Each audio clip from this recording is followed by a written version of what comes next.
My name is Natalie Price. I am 38 years old, and the first time I truly understood that my beach house had become a battlefield, I was standing in my kitchen in Charlotte, staring at a family group chat that everyone else seemed to think was already settled. Nobody called me. Nobody asked if the dates worked. Nobody asked if I was comfortable hosting 24 people for 3 days in the one place I had bought for peace. My father simply wrote that my beach house was perfect for the reunion. 24 relatives, 3 days, like he was confirming a reservation at a resort he owned. A minute later, Mom added that I should fill the fridge and not make a scene. I read that sentence twice because it sounded less like a request and more like instructions left for hired help. I had worked years of midnight calls, emergency cyber attacks, ruined weekends, and stress headaches to buy that house. It was supposed to be where I could breathe, but to them, it had become free lodging with an ocean view. So I typed back, "Not happening." For a few seconds, the chat went quiet. Then Mom sent laughing emojis and wrote that they were coming whether I liked it or not. I did not argue. I did not explain. I placed the phone face down and let the silence do something I had never allowed it to do before. Hold the line for me. By Friday morning, when my father called screaming, "What did you do to the house?" I already knew he was standing somewhere he never believed I would leave him standing. I listened for 1 second, then hung up. Before I tell you what happened after that call, tell me where you are and what the weather is like there. I just want to know how far this story can travel tonight. I am a cybersecurity incident response director in Charlotte, North Carolina, which sounds polished when people hear it at family dinners, but the real job is far less comfortable. My work begins when something has already gone wrong. A bank system freezes at 2 in the morning. A company discovers suspicious traffic inside its network. An executive clicks the wrong link, and suddenly my team is racing to stop private information from spilling across the internet while lawyers, managers, and insurance people demand answers before the damage is even clear. I have spent nights with 3 monitors glowing in my face, cold coffee beside my keyboard, and my phone buzzing until sunrise. I missed birthdays, canceled dinners, left vacations early, and learned to sleep lightly because emergencies do not care if you are exhausted. For years, I told myself it was worth it because I was building something of my own. That was why I bought the beach house on Hilton Head Island. It was not a trophy. It was a quiet coastal home in a gated community with pale floors, a wide back deck, and enough distance from my daily life that I could breathe when I walked through the door. I bought it after the hardest year of my career, when I realized that if I did not create one peaceful place for myself, my life would become nothing but crises I was paid to survive. My husband, Noah Mercer, understood that immediately. Noah teaches history at a public high school, and he has a calmness that does not need to prove itself. He knew the house was not about showing off. It was about recovery. It was about drinking coffee without checking alerts, waking up to waves instead of emergency calls, and remembering I was a person before I was someone else's solution.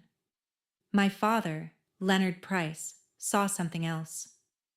Leonard spent most of his life as a sales manager at a car dealership, and retirement only gave him more time to act like being the loudest man in the room made him the leader.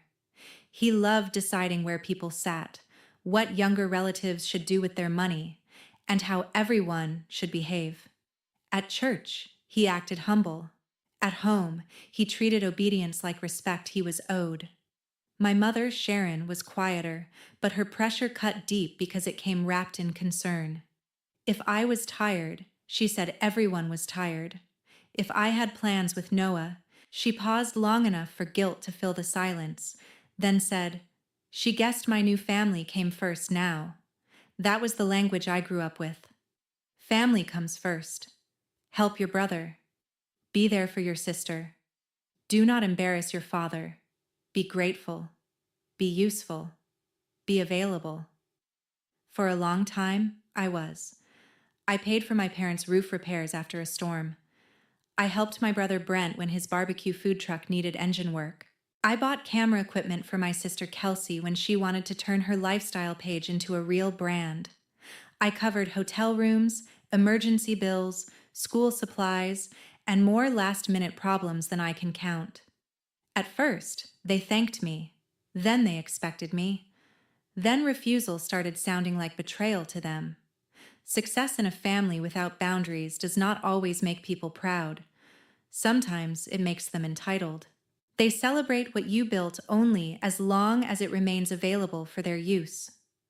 When I invited my parents to see the beach house for the first time, I thought my father would be proud.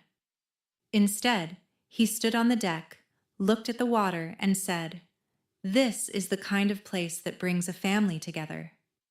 I smiled because I thought it was sentimental. I did not understand that in his mind, he had just turned my sanctuary into a family asset. The first time my father called it our beach place, I laughed because I thought he was joking.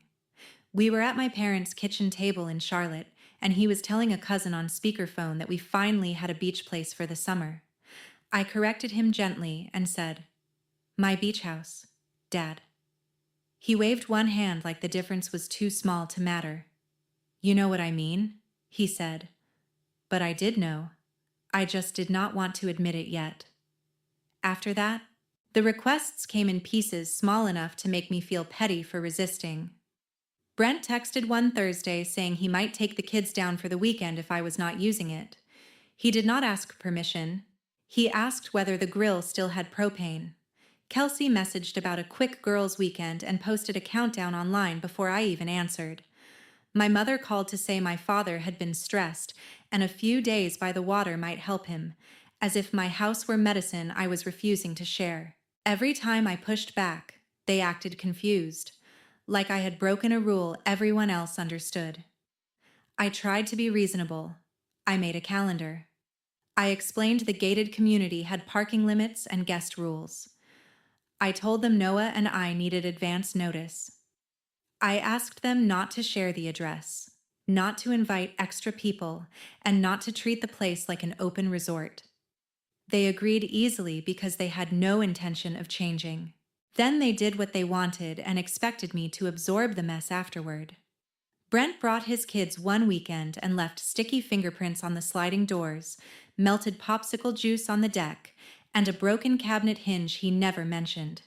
When I asked, he said kids are kids and told me not to be uptight. Kelsey came down with 2 friends to film coastal content, and I only found out because a stranger commented on her video asking where the house was and whether it was available to rent.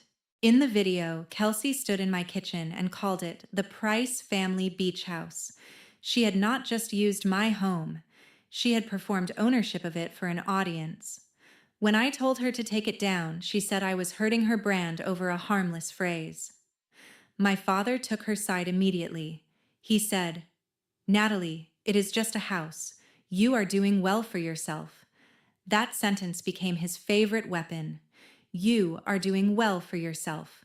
As if money erased the disrespect of wet towels on wood floors, strangers in my guest room, and relatives helping themselves to things I paid for. Noah saw the pattern before I was ready to name it. One Sunday, after we drove 3.5 hours to check the house because Kelsey had promised she cleaned and clearly had not, Noah stood in the laundry room holding damp towels and asked, "Have you noticed they do not ask anymore?" They announce. I snapped at him because the truth hurt. He did not argue. He only looked at me with the kind of patience that made lying to myself harder. Later that night, while we stripped beds no one had thanked us for providing, I realized I was angry at Noah for saying what I was afraid to face. My family had not become careless by accident. They had been trained by years of my silence.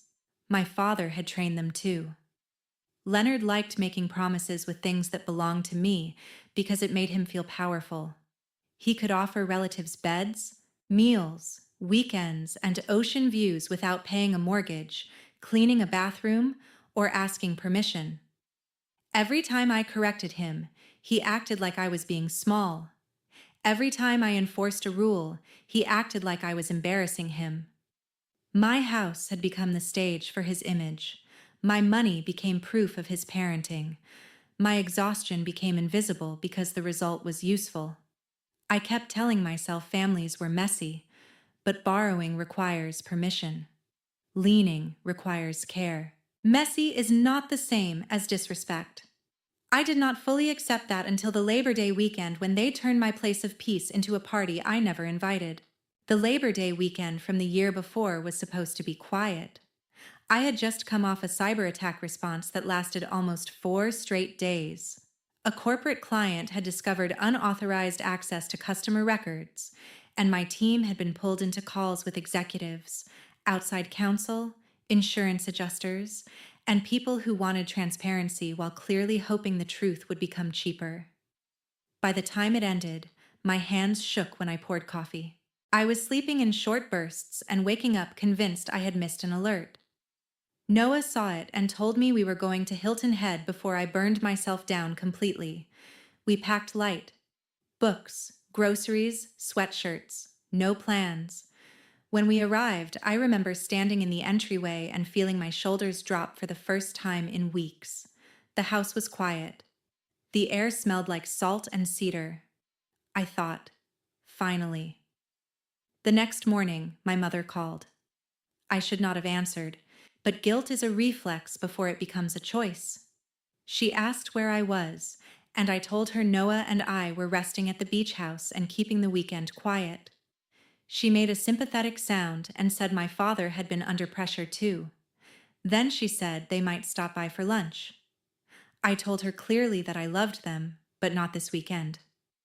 I needed silence. She said, "Of course, honey.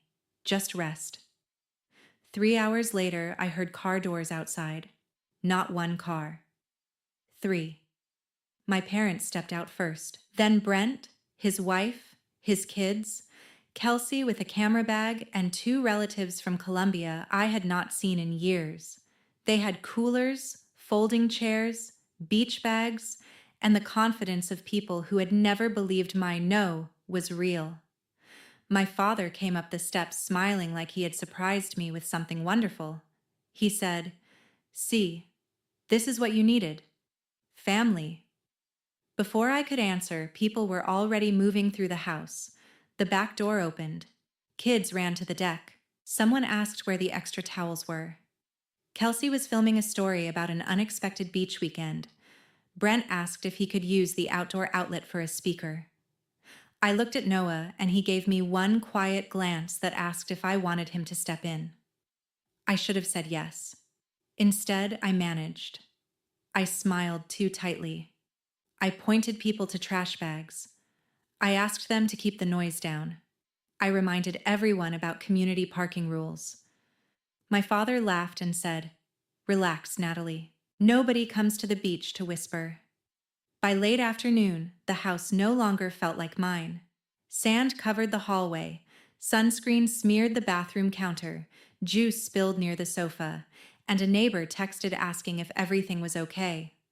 Kelsey invited another friend from Savannah because she said the sunset lighting was perfect for photos. Brent backed his truck too far into the side path and cracked a landscape light. Nobody cared. They were having a wonderful time at my expense, and somehow that made it harder to object, because speaking up would make me the villain. After dinner, my father sat on the deck like a king. He told old stories about me from college, the kind parents call funny because they are not the ones being humiliated. He joked that cybersecurity was basically telling people not to click bad emails. People laughed. Noah did not. I quietly asked my father to stop. His smile hardened. Then he said loudly enough for everyone to hear, "Maybe if you did not want family around, you should not have bought a house big enough to make everyone else feel small." The deck went quiet in that cowardly way. Rooms go quiet when everyone hears cruelty, but no one wants to challenge it.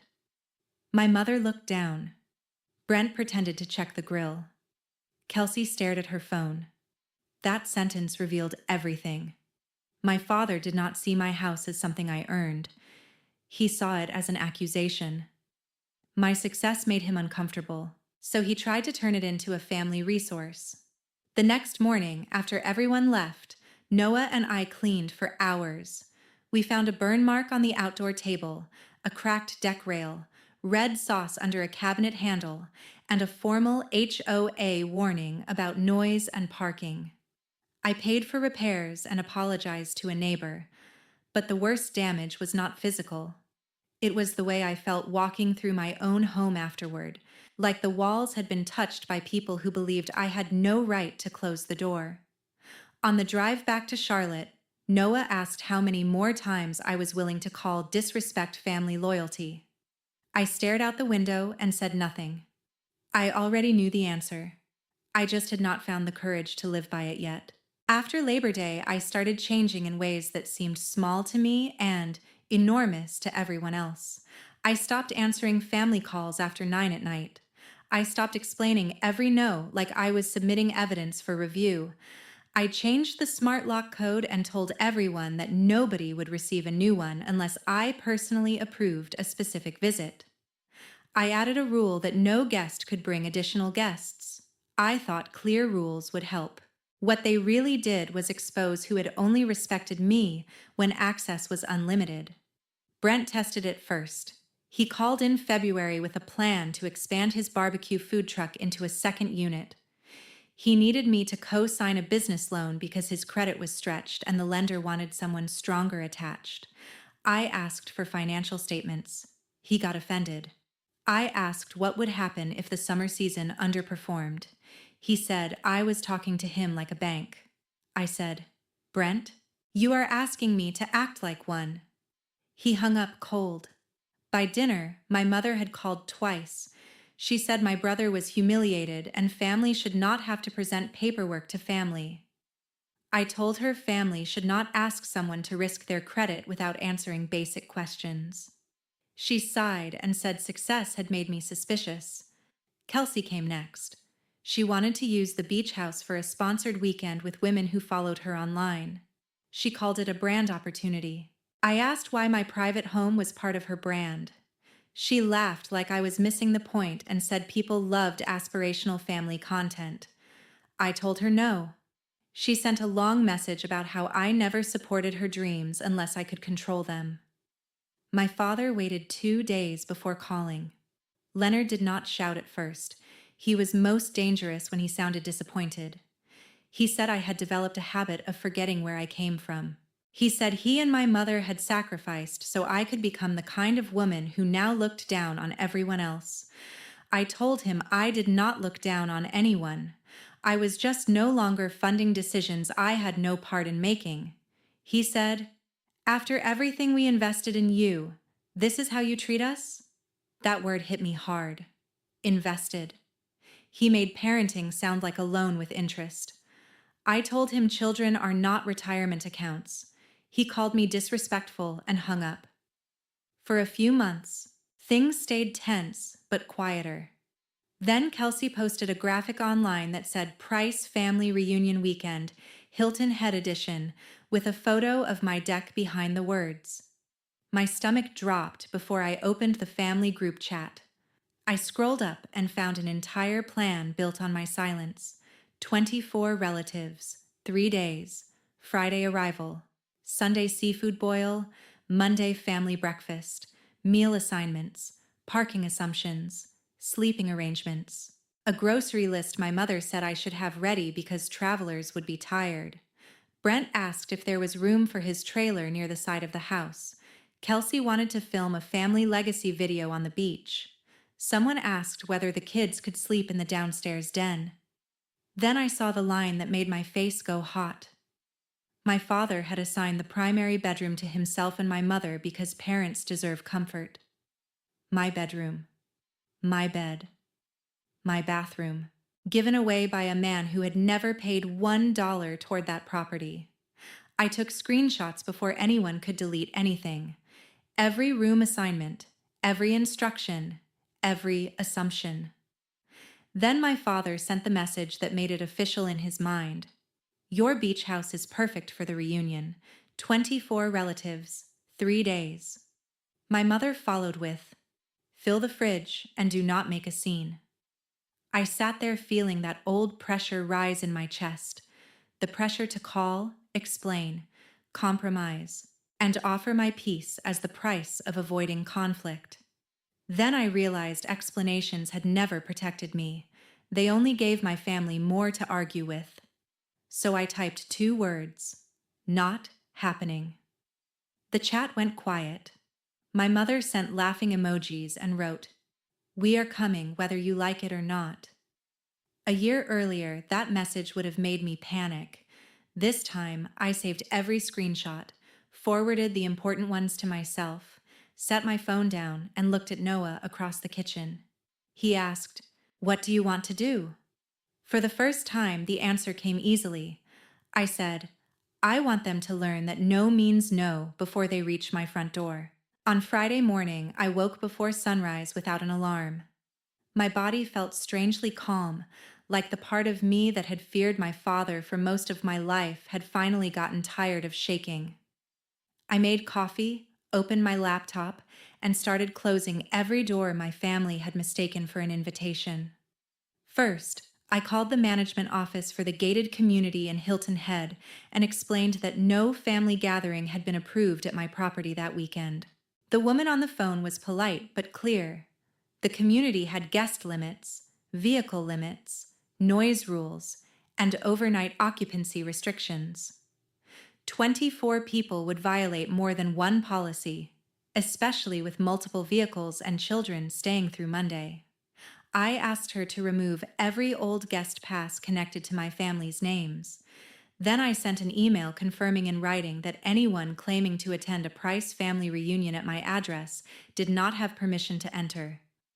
Next, I changed the smart lock code. Not to anything petty. Just a clean new code only Noah and I knew. I checked the exterior cameras, turned on motion alerts, and disabled the backup code my father had once pressured me into creating for emergencies. I emailed the security office a list of 2 approved names, mine and Noah's.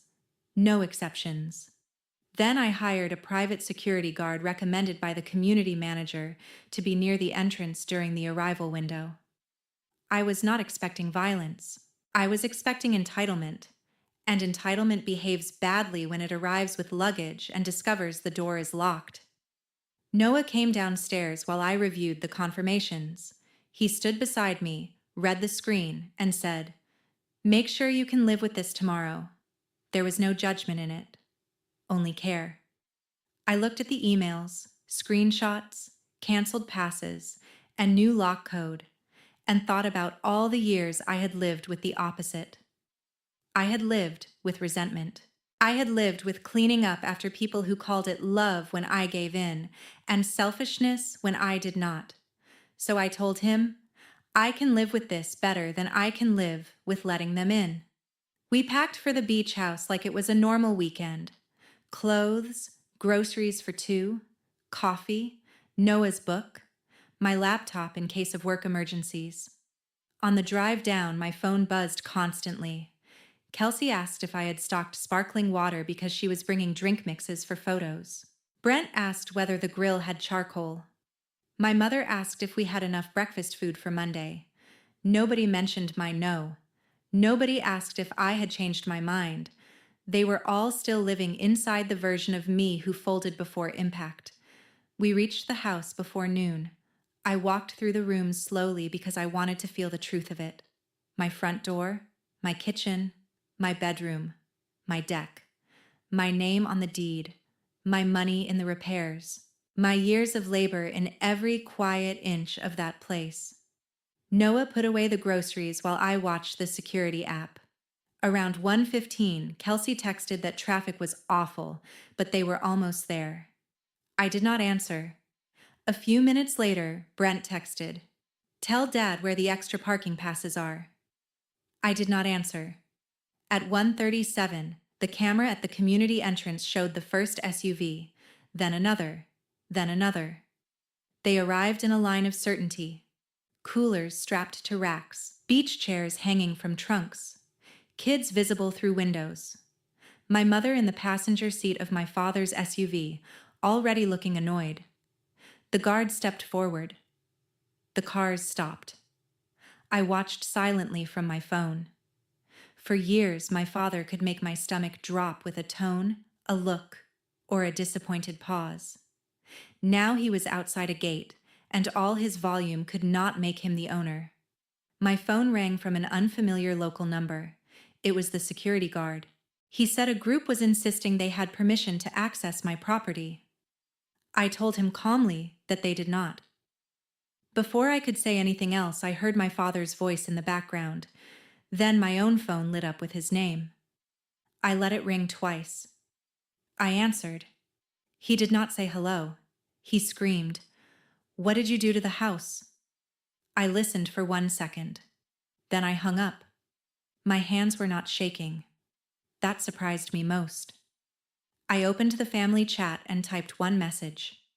I said no. This house is private property. No one has permission to enter. Then I placed the phone on the counter and watched the first crack appear in my father's perfect plan. At first, my father tried to overpower the situation the way he had overpowered so many family conversations. He paced near the guard station, waving one hand while holding his phone in the other, his face red and his voice sharp enough that I could hear pieces of it when the guard called back. He kept saying there had been a misunderstanding. He kept saying he was my father. He kept saying the family had driven hours. What he did not say was that I had agreed, because even Leonard Price knew there were too many witnesses now to make that lie easy. My mother called next. Her voice had the trembling edge she used when guilt was supposed to replace accountability. She said children were tired.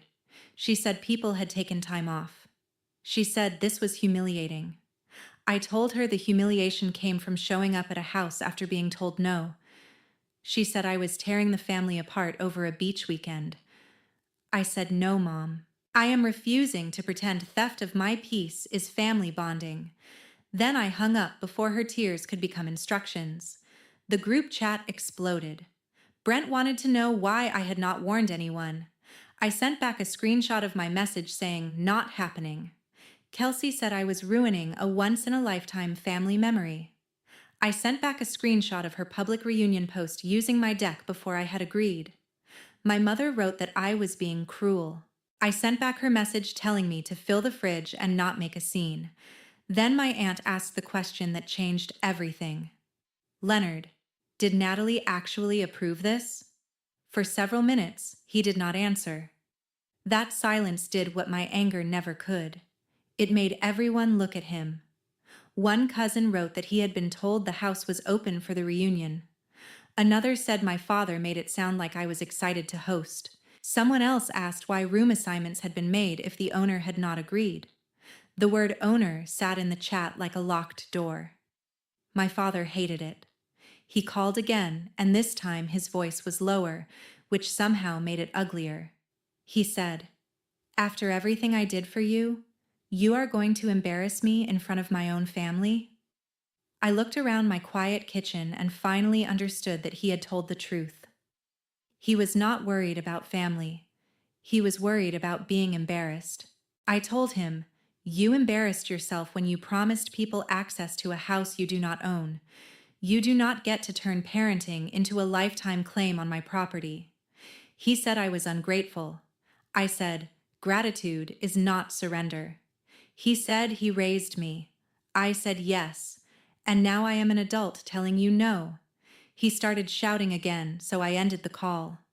Outside the gate, the reunion collapsed. Some relatives drove away angry. Some stayed and argued. The guard later told me one woman apologized to him because she had no idea there was a dispute. My uncle called privately and sounded embarrassed. He said Leonard told everyone everything was arranged.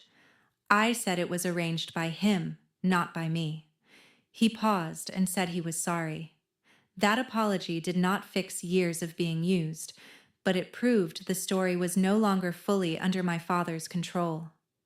The practical consequences came fast. It was a peak beach weekend, and most nearby hotels were full or wildly overpriced. The seafood boil deposit was non refundable. The photographer Kelsey had booked charged a cancellation fee. The golf cart rentals could not be fully refunded. My father had wanted to play generous patriarch with my house, my food, my space, and my labor.